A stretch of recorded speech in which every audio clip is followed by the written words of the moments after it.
नमस्कार. महाराष्ट्र सेवा मंडळ 65व्या वर्धापन दिनानिमित्त आपण भेट द्यायला आलेलो आहोत. आपल्या मंडळाचे आधारस्तंभ, आपल्या मंडळाचे हितचिंतक, मार्गदर्शक, ज्येष्ठ सदस्य, आदरणीय शंकरराव निवृत्ती लोहार दादा यांची आपण भेट घ्यायला आलेलो आहोत. आपल्याला महाराष्ट्र सेवा मंडळाचा इतिहास जाणून घ्यायचा आहे. त्यानिमित्तानं ही सदिच्छा भेट आहे. सर्वप्रथम मी आपणास 65व्या वर्धापन दिनानिमित्त मंडळाच्या वतीने हार्दिक हार्दिक शुभेच्छा देतोय. दादा, आम्हाला इतिहास जाणून घ्यायचा आहे. तो इतिहास जाणून घेण्यासाठी सुरुवातीपासूनच जी माहिती आहे ती आम्हाला मिळावी या हेतूने आम्ही आपला संवाद साधत आहोत आणि कृपया आपण त्याबद्दल आम्हाला माहिती द्यावी ही आम्ही विनंती करतोय. पहिल्या प्रथम मी महाराष्ट्र मंडळाच्या 65व्या वर्धापन दिनानिमित्त हार्दिक शुभेच्छा देतो.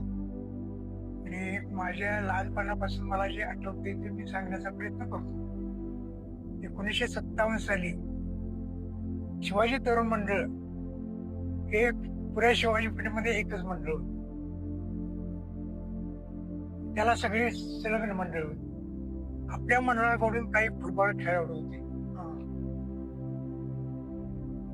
ते शिवाय तरुण मंडळाकडे खेळायचे. प्रत्येक त्यानंतर आपल्याच मंडळातल्या काही जे बुजुर्ग लोकांनी ठरवलं की आपल्याला स्वतःच काहीतरी मंडळ असावं. मग यातील काही ज्येष्ठांची नावं सांगतो की गुंडोपंत आष्टेकर,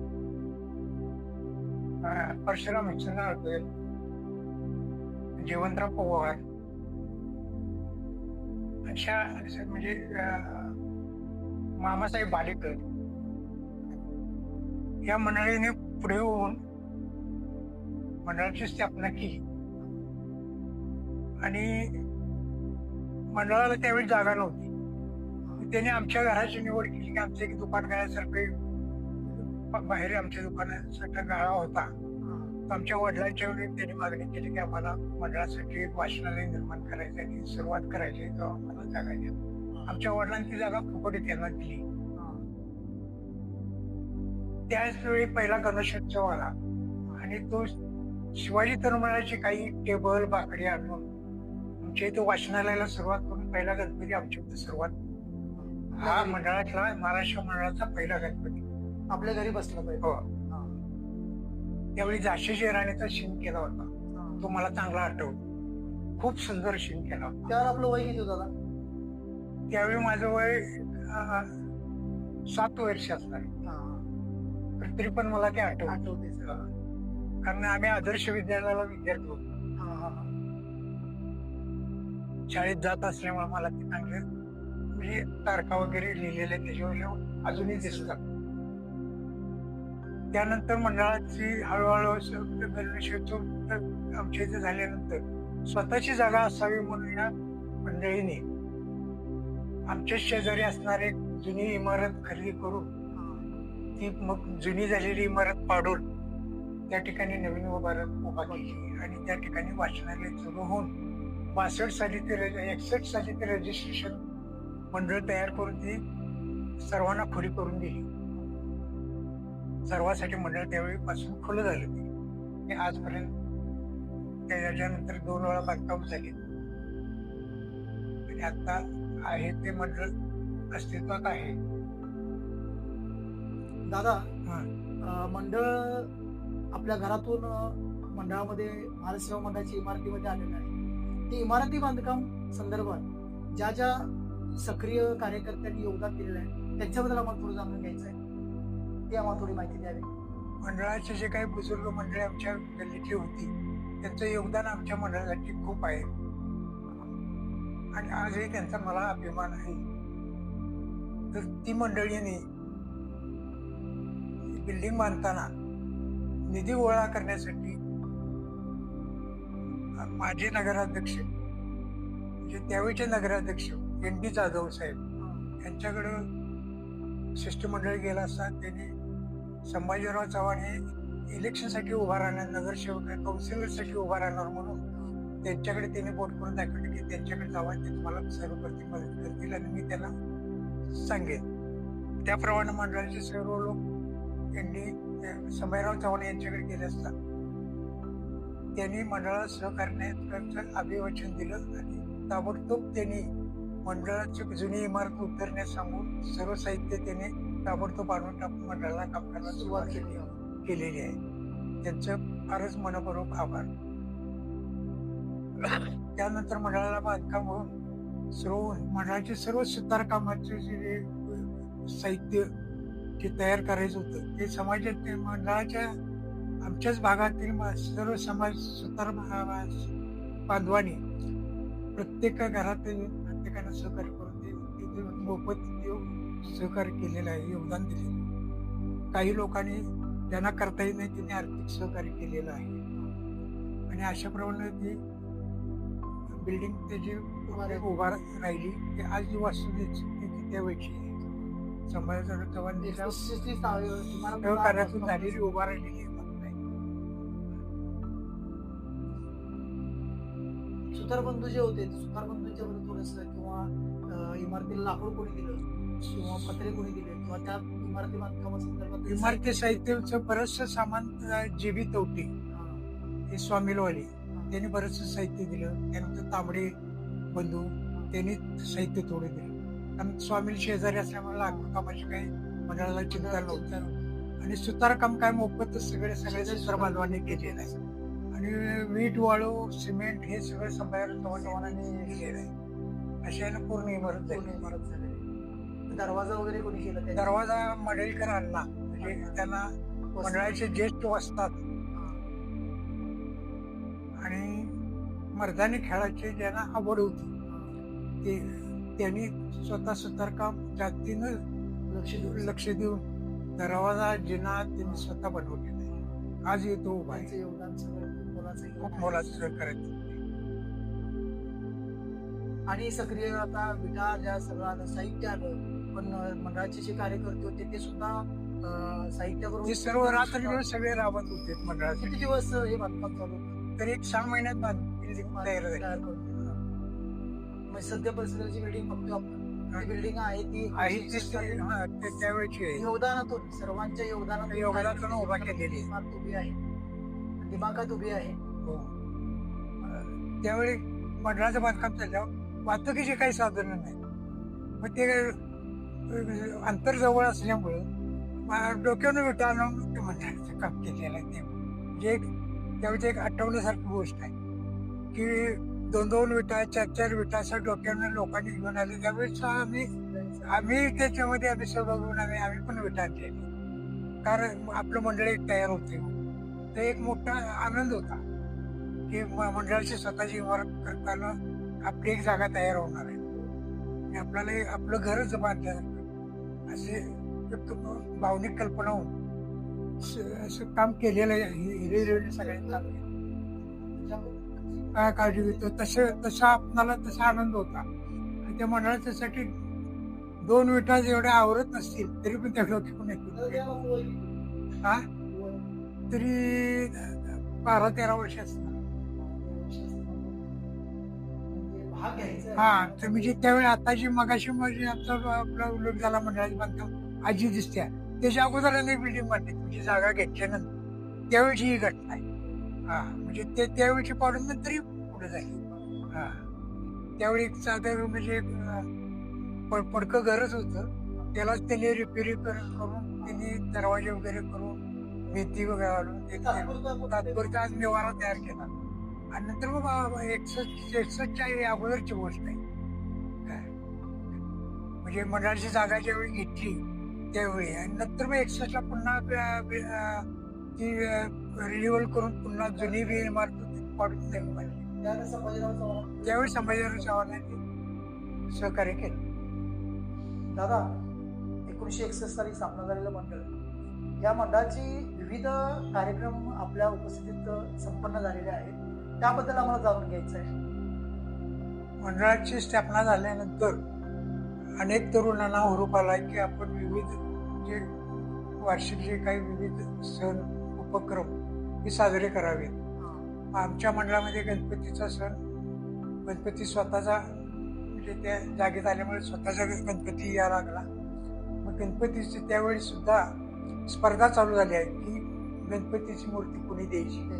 तर आमच्या गल्लीतील एक ज्येष्ठ नागरिक नानासाहेब गवळी यांनी मिलन बेकरी म्हणजे संस्थापक मिलन बेकरी यांचे संस्थापक त्यांनी आपल्या शिवाजी पेठेतील 21 मंडळांना गणपती दान देत होते. दरवर्षी 21 मंडळांना गणपती दान देत होते. तसा तो आमच्या मंडळाचेच ते सभासदात सदस्य असल्यामुळं आपल्याही मंडळाला ते देत होते आणि शेवटपर्यंत त्यांच्या आयुष्याच्या शेवटपर्यंत त्यांनी कार्य केले. त्याच्यानंतर परंपरा मंडळाच्या इतर सदस्यांनी आजपर्यंत चालू ठेवलेली आहे.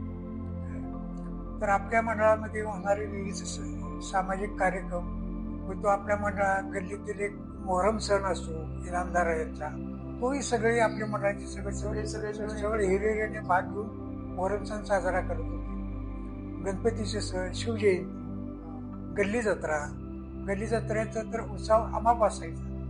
आमच्या स्वतःच्या मंडळाच्या लेझिमचा सगळे साहित्य आमच्या मंडळाचं स्वतःच होतं काय. आणि लहान मुलं वगैरे आम्ही नदीवरून पाणी आणून तो कार्यक्रम गल्ली जत्रेचा फार मोठ्या उत्साहानं साजरा व्हायचा. ते लेझिम वगैरे शिकवणारे लेझिम आणि हे लेझिम वगैरे शिकवणारे आमचे एकनाथ मास्तर लाठी काठी शिकवणे, त्यांना मर्दानी खेळाची खूप आवड असल्यामुळं त्यांनी ते हा खेळ रुजवण्यासाठी त्यांनी खूप प्रयत्न मंडळासाठी केलेले आहे. तरुणांना बलदंड करण्यासाठी त्यांचंच योगदान आहे, मोलाचं योगदान त्यांचं आहे.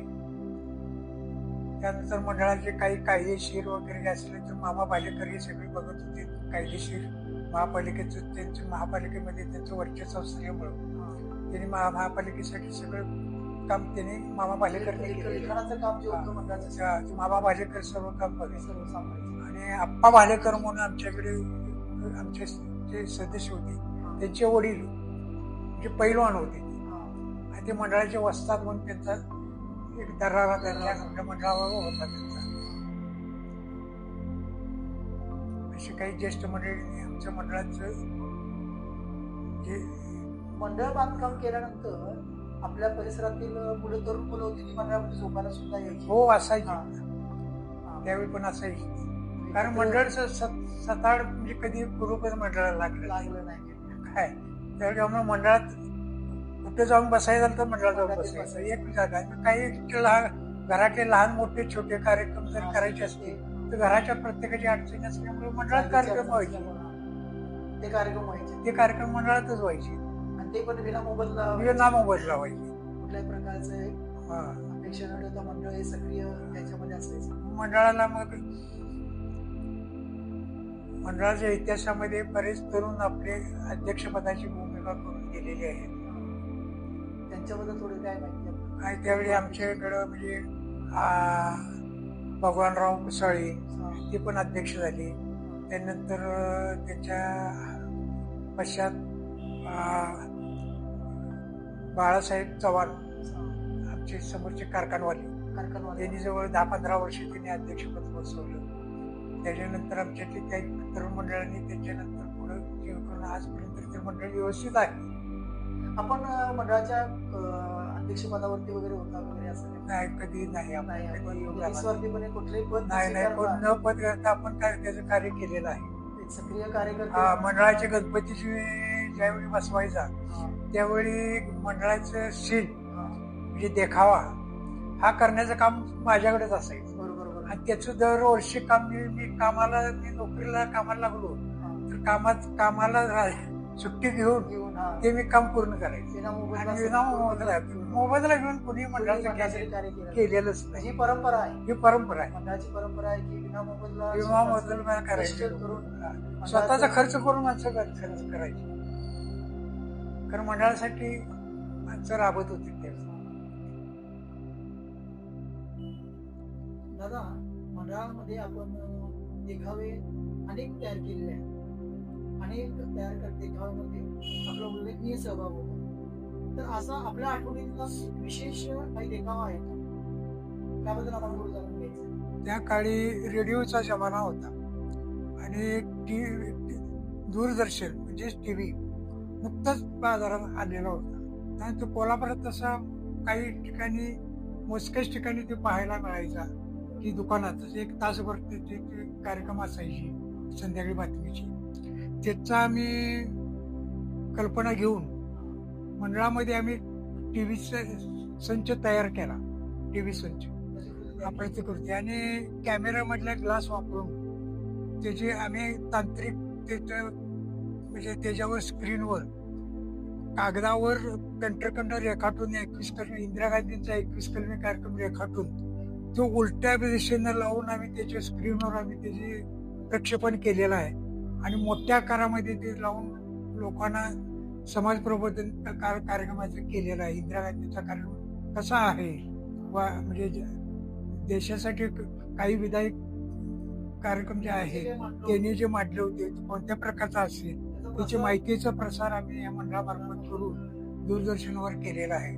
आणि दूरदर्शन हा कसा असतो हे लोकांना उत्सुकता होतं. मंडळामध्ये भरपूर मंडळावरून गर्दी आमच्याकडे कोल्हापुरात झालेली होती. कारण पहिलाच आमचा तो प्रयत्न होता की टीव्ही लोकांना दाखवण्याचा आणि तो चांगला पूर्ण यशस्वी झाला.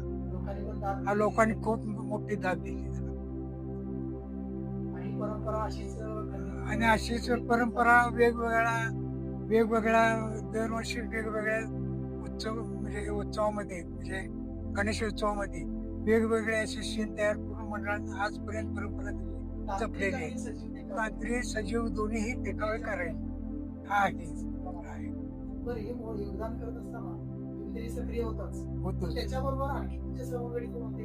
होते ना. मंडळाचे आपले सगळे आमच्या बरोबरचे सवंगडी सगळे त्यावेळी असणारे आमचे पंडित भाऊसाहेब मिस्त्री, दुसरं आमच्या संघ असणारे इंजिनाळकरातले बंधू असे होते. त्यांचंही सहकार्य मोलाचं सहकार्य असायचं. एकमेकाच्या सहकार्यानं आम्ही करायचो, एकमेकाचा हातभार लागायचा. मंडळाचा गणपतीचा सीन करताना ज्या आम्हाला टीव्हीची कल्पना सुचली त्यावेळी आम्ही टीव्हीची रचना करताना एका स्टुडिओमध्ये फोटो स्टुडिओमध्ये जाऊन त्यांच्याकडे बैरगोल म्हणजे स्क्रीन कॅमेऱ्याची स्क्रीन नव्हे ग्लास बैरगोल बिंग ही त्यांच्याकडे आम्ही मागणी केली आणि त्याच्याप्रमाणे आम्ही सगळी सुतार मंडळी आमच्याकडे सगळे साहित्य असल्यामुळं आम्ही टेबलवरती ग्लासमध्ये ठेवून आणि पाठीमागं त्याला इंदिरा गांधीचा जे 21 कलमी कार्यक्रम होता तो आम्ही पेंटरकडे जाऊन एका कागदावर रेखाटून आणला होता कलरमध्ये आणि त्याला रोल तयार करून खालीवर रोल करून तो हाताने फिरवायचा म्हणजे ते चलचित्र वाटावं आणि त्याच्यावर ते जे लाईट मारून त्याची प्रतिमा आम्ही त्या ग्लासवर मारून ती पुढे स्क्रीनवर आम्ही स्क्रीन एवढी मोठी तयार केली. एक दुधी काच बसवून टीव्हीचा पुढचा जो फ्रंट असतो तसा तयार केला होता आणि त्याच्यावर आम्ही ती प्रतिमा टाकल्यामुळं ती मोठ्या आकारामध्ये ती बाहेरून दिसायची आणि ते कलरमध्ये सगळी अक्षरे लिहिलेली चित्र काढलेली म्हणजे इंदिरा गांधींच्या कार्यक्रमाची जी काही चित्र होती इंदिरा गांधींचं चित्र किंवा शेतीविषयी काय असेल तर शेतीची म्हणजे मक्याची कणसं वगैरे काढलेली शेती कशी असावी औद्योगिकासाठी म्हणजे त्याचे कारखाने दाखवलेले कारखाने कसे असावे त्याच्यासाठी काय नियोजन म्हणजे सरकारचं असं सगळं ते इंदिरा गांधींच्या 21 कार्यक्रमामध्ये 21 उद्योगाबद्दल त्याच्यामध्ये सगळे त्याच्यावर आम्ही त्या स्क्रीनवर चित्ररूपानं सगळं त्या स्क्रीनवर दाखवून सेम आपण आज जे बघतो टीव्ही तसा टीव्हीचा कार्यक्रम बघता येईल असा तो कार्यक्रम केला होता. सुंदर कार्यक्रम झाला होता. मंडळाच्या याच्यामध्ये काय घडलेले काही म्हणजे नामवंत असे ज्यांनी नाव मिळवलं असे काही आमच्या मंडळामध्ये लोक होऊन गेले. त्याच्यामध्ये जयसिंगराव कुसाळे त्याने अमेरिकेत जाऊन नंबर काढला म्हणजे नेमबाजीमध्ये ते आपल्या मंडळाचे सभासद. त्यानंतर आमच्या मंडळामध्ये फुटबॉलमध्ये शिवाजी तरुणाकडचे फुटबॉल खेळणारे रामराव पवार, वसंतराव पनाळकर अप्पासाहेब भालेकर आणि अशी फुटबॉलची त्यावेळची परंपरा आमच्या मंडळाकडून शिवाय तलाव मंडळाकडून ही लोक खेळ खेळत होती. ही परंपरा आहे पूर्वीची फुटबॉलची. त्यानंतर मग मोहन सुतार क्रिकेटमध्ये त्यांनी नाव कमावलं. मंडळाची टीम नव्हती तर दुसऱ्या टीम कडून ते खेळायचे. मंडळाची स्वतःची टीम झाली नाही. हा लेदर बॉलवर ते म्हणजे आपल्या मंडळाचे काही कार्यकर्ते ते असे म्हणजे तयार झाले मंडळामध्ये. तसं नाव कमावलं मग मामा भालेकर त्याने आमच्या मंडळाचं नाव म्हणजे आपल्या भागात केलेलं आहे. कारण ते राजाराम टाकीचे मॅनेजर म्हणून ते होते. म्हणजे आत्ताच थिएटरचे अयोध्याच आहे ना. हा अयोध्याचे ते मॅनेजर होते. योगदान खूप चांगलं आहे. मुसळ्यांचं योगदान आहे. बाकी काही सुतार समाजाने बरेच कार्य केलेलं आहे. ते तर काही विसरता येणार नाही. समाज उपयोगी असे काही मंडळाबाबत काही कार्य व्हायचं त्यावेळेला परिस्थिती थोडीशी नाजूक होती. लोकांची परिस्थिती असल्यामुळे शैक्षणिक प्रसार व्हावा या संदर्भात आपण म्हणूनच समाज उपयोग म्हणजे कसं मंडळाचं म्हणजे त्यावेळेच्या लोकांची परिस्थिती पण गरिबीची सर्वांची. कोणाचे काही घरात एखादी दुःखद घटना झाली त्याच्या मंडळातर्फे त्यांना म्हणजे सहकार्य केलं जायचं. किंवा मंडळामध्ये एखाद्या घरी कुठलाच लहान मोठा कार्यक्रम असेल तर मंडळाची जागा त्यांना मोफत वापरायला मिळायची. काय कोणाच्या घरी काय अडचण असेल तर मंडळाची पोरं येऊन आमच्या मंडळातच झोपायची. ते मंडळाला तसं काही आमच्या उत्पन्न काही नव्हतं. मंडळाचे सभासद वर्ग एवढंच उत्पन्न. मंडळाने आमच्या इकडे वरती एक जागा वरती जी ती नंतर त्या एका रेडिओ कंपनीला भाड्यात दिली. नभोवाणी रेडिओ हाऊस पोखरी बंधू म्हणून होती त्याला ती भाड्याने दिली. त्यामुळे मंडळाची जरा आर्थिक परिस्थिती चांगली होती. आणि मंडळाची जागा पण आमची फार अपुरी काय कारण आर्थिक उत्पन्न मंडळाला काहीच नाही. आमचे काय आमच्या मंडळाला जे पूर्वीची फिरायचे देवस्थान एक होते म्हणजे बालनपीर. त्या गल्ली जत्रेच्या वेळी आमच्याकडे शाहू महाराजांच्याकडं आपल्याकडे त्यावेळी घोडा आणि उंट आमच्या यायचं ते आमच्या गल्लीचा एक मोठा अभिमान होता. इतर कुठल्याही मंडळाला नाही कर आमच्या मंडळाला यायचा एक वैशिष्ट्य होतं आपल्या मंडळाचं. त्यावेळी ते शाहू महाराज पूर्वीच काय येत होतं त्या आमच्या लहानपणापासून आम्हाला काही त्याची माहिती नाही. पण ते यायचं एवढंच आम्ही लहानपणापासून बघतोय आणि आजपर्यंत त्याची परंपरा आहेच. मंडळाचा विस्तार करण्यासाठी तुम्ही तरुण मुलांनी नवीन जातिकेचा काही शोध घेतलाय का असा नाही प्रश्न तुम्हाला विचार. बरोबर. किंवा नवीन जागा जर उपलब्ध होत असेल कारण मंडळाची जागा आहे ती वाढवता येत नाही. बरोबर. जर मागे जाता येत नाही पुढे जाता येत नाही किंवा पुढे जात तर नवीन जागा आपल्याकडे जागा जर उपलब्ध झाली तर ते घेऊन मंडळ स्थापन करता येत नाही. काही माझा सल्ला आहे त्या दृष्टीने प्रयत्न करा. जरूर आम्ही याचा विचार करू दादा. जागेची माहिती घेऊन तर त्या पद्धतीनं जेव्हा मी आपल्याच भागामध्ये जर जागा उपलब्ध होत असेल तर एकमेकाच्या सहकार्य उभा करता येईल. जशी पूर्वजांनी थोडी जागा उभा केली तशी आणि त्याच्यामध्ये वाढ करा. तरुण आम्ही एकत्र येऊन जागा शोधून जागा बघून नवीन इमारत त्या ठिकाणी नवीन इमारत उभा करा. तसा चान्स पूर्वी आला होता तर तो तर मराठी आपल्या काही लोकांनी जी पालन करायची जागा होती शेजारी महापालिकेकडून आपण मोफत मिळतो. बर ही पालन करायची जी जागा तशी आहे तिथं परिसर विकास झाला तिथे शाळा झाली. त्यावेळी ते महापालिकेनं आव्हान केलं होतं मंडळाला की घ्या मंडळाचं जरी असेल त्यावेळी घेऊ शकताय. बरोबर. मोफत मिळत ती संधी दवडलेली आहे. ही संधी दवडली गेली तर आता बघा पुन्हा अशी जागा कुठे जुनी इमारत एखादी आणि किंवा उपलब्ध झाली जागा त्या ठिकाणी प्रयत्न करा. दादा, भावी तरुण पिढी जी आता आहे त्या तरुण पिढीसाठी आपला काही संदेश असेल तर तो मला. मंडळी ही एक आपली प्रेरणा आहे, ताकद आहे आणि ऊर्जा पण आहे. आजपर्यंतचे ज्या पूर्वजांनी आपल्याला हा जेव्हा स्फूर्त केला होता तो या पुढच्या पिढीनं, तरुण पिढीनं तो व्यवस्थित आजपर्यंत सांभाळला नाही. आज काय झालं, आज ते बिल्डिंग जुनी झालेली आणि काही सुविधा तिथं नवीन निर्माण अपुऱ्या करायची असते तर ती मंडळाची इमारत नवीन बांधली पाहिजे. तेव्हा त्या दृष्टीनं प्रयत्न करा. काय त्या मंडळासाठी काय लागणार, आमच्यापर्यंत आमच्या परिवारातर्फे जे काही सहकार्य करता येईल त्याची करायची जबाबदारी आम्ही घेतली आणि इतरांच्या सर्वांच्या मदतीतून ती बिल्डिंग तयार झाली पाहिजे अशी इच्छा आहे. अशी माझी इच्छा आहे. आणि ह्या मंडळाच्या तुमच्या ह्या 65व्या वर्धापन शुभेच्छा देतो. आणि मनाशी बोलण्यासाठी जे दिले त्याबद्दल मी आभार मानतो. धन्यवाद दादा.